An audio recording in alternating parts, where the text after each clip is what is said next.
Hello, and welcome to the Thursday Night Kissaten podcast. I'm your host, Cordelia. Today, in this episode, we're going to dive into a TV show that aired in the spring of 2021 called Radius 5 Meter. Hanke go medoru.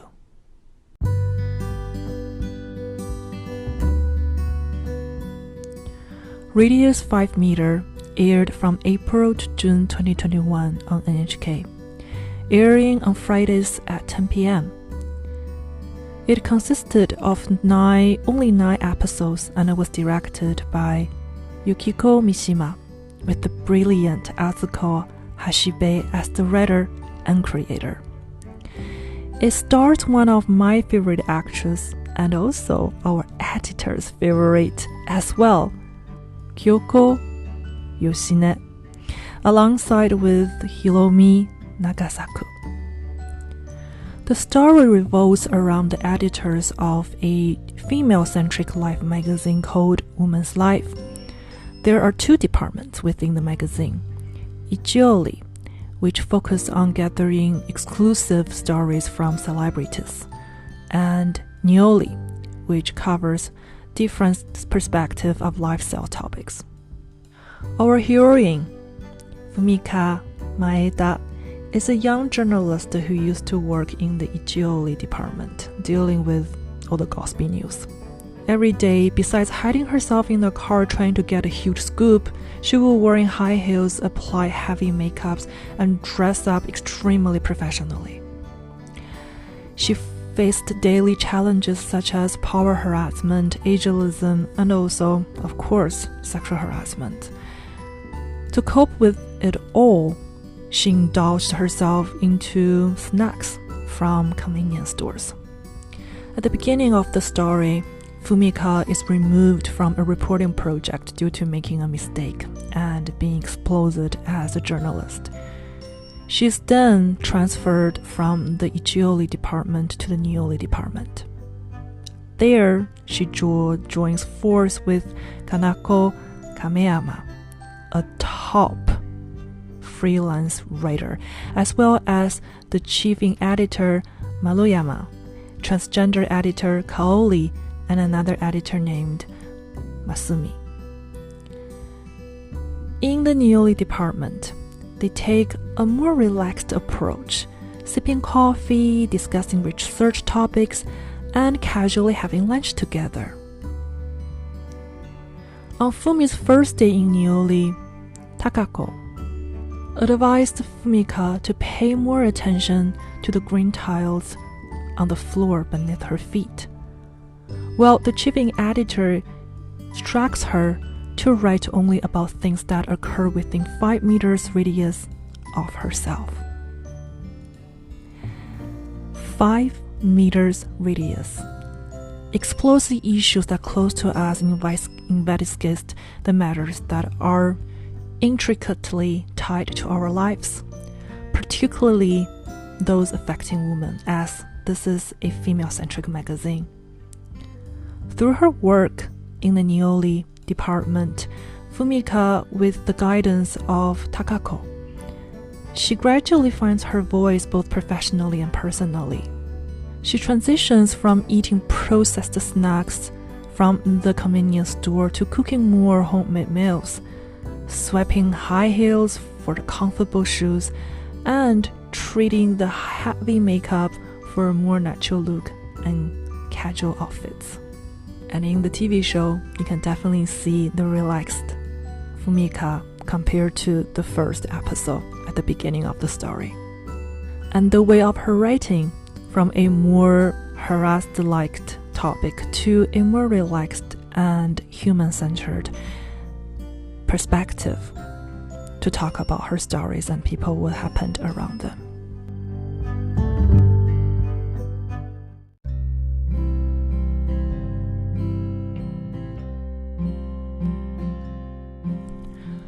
Fumika's, let's say, her mentor at the Nioli department, Takako, who is the incredible, amazing freelance writer, immerses herself in every subject she writes about. She believes that in experiencing the things firsthand before putting her pen to paper and writing about it. For instance, she personally rode a share bike from the central Tokyo to Kunma to write about the experience and also introduce the most delicious konnyaku maker from the farm. Takako is that kind of writer who has already lived in multiple lives, but drawing her inspirations from the own life experience as well as those of others. Takako's talent lies not only in her thorough research and personal knowledge, but also in her generosities. She doesn't force her readers to take side or blindly believe what she writes. Instead, she's that kind of writer that she shares her ideas and she shares her space and discoveries, inviting the readers to join her on the journey of her experience. As a writer in development, I just admire writers like Takako, who are not just skilled like a wordsmith, but also exceptional storytellers. I recall sharing this kind of generosities in one of my writing classes last semester or 2 semesters ago. I don't remember. But, of course, there were those who argued that the writers should guide their readers because it is their duty. Well, in my own opinion, coercing readers to choose a specific side is a kind of brainwashing. Whereas to choose storytelling involves presenting the narratives without imposing a particular mindset. They're not just only black and white. There's something also in between. So why not we just give the freedom to the readers to doubt and also let them to think, let them to discover things by themselves. Personally, I thrive to be a storyteller rather than a manipulative machine. I want to be a writer like Takako-san, also another my favorite writer, Lillian Rose.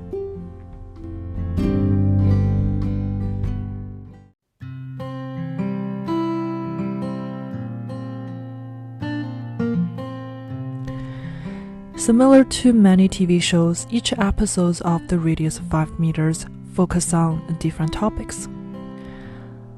One episode explores the spellbinding segment of the gender roles in Japan, and it gives the example of the criticism a mother received when she purchased a frozen oten, a traditional Japanese dish, for dinner at a grocery store.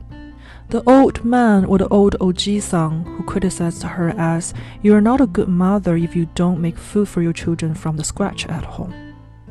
Fumika was suggested by her co-workers to interview the mother and to find the reason or the range behind this kind of such biases among the people in the society. But at the same time, Takako-san, experiencing the situation firsthand and prepares the 3 homemade versions of oten.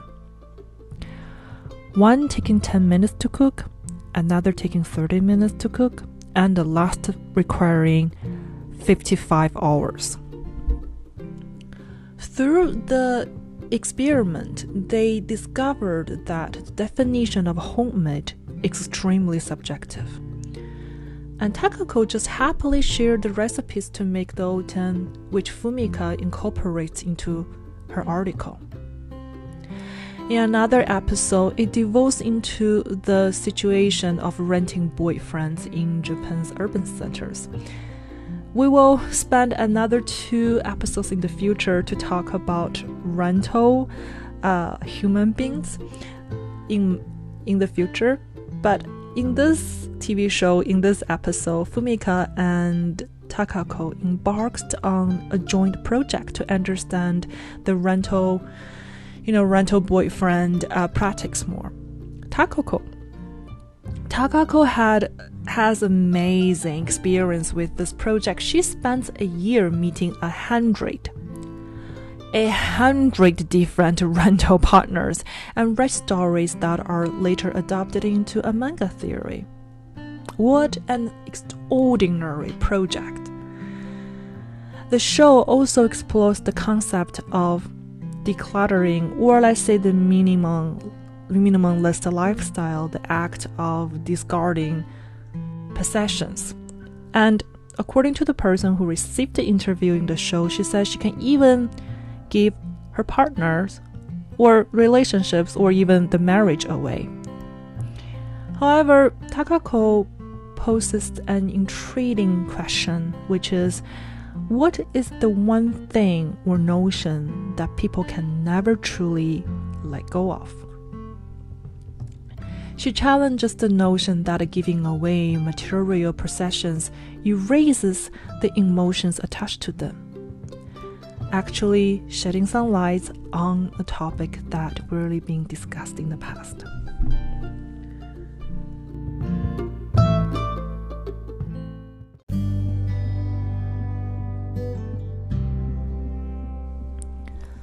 Other episodes touch upon the effects of the social media on parent-child communications, the struggle to find one's authentic self within the social norms and peers' pressures, the lasting impact of the journalism, and the importance of unwearing the respect in relationships. The radius 5 meters reminds us that in our daily lives, we need to focus on what is within our own 5-meter radius, including the loved ones, those we hold dear, and most importantly, ourselves. Well, the show offers valuable educational insights into the gender roles, social norms, peer pressure, transgender issues, mental health, and the art of storytelling. But each person's 5-meter scope is unique. I remember someone complained to me once that I have been talking too much about females' lives, feminism, and social justice. Obviously, can tell this person never lived in my shoes. But that's precisely why the magazines like A Woman's Life exist, right? To explore and to tell on the diverse perspectives. The TV shows like this bring the invisible issues to the forefront. By discussing those matters, individuals who resonate with them in their hearts can appreciate the approach taken and find the courage to heal and work towards the changes. The radius 5 meters really holds a special space or place in my heart. I hope you enjoyed this episode. Since the TV show is not available in English, I personally translated any dialogue mentioned in this episode. This episode was edited by Grace and written by me, Cordelia. Before I let you go, I want to let you know I have also made a very beautiful website for this podcast. The URL is thursdaynightkisaten.com. Thursday Night Kissaten, no space, one word. If you have time to take a look at it, that will make me really happy. Thank you again for listening, and please stay tuned for our next episode. Talk to you soon.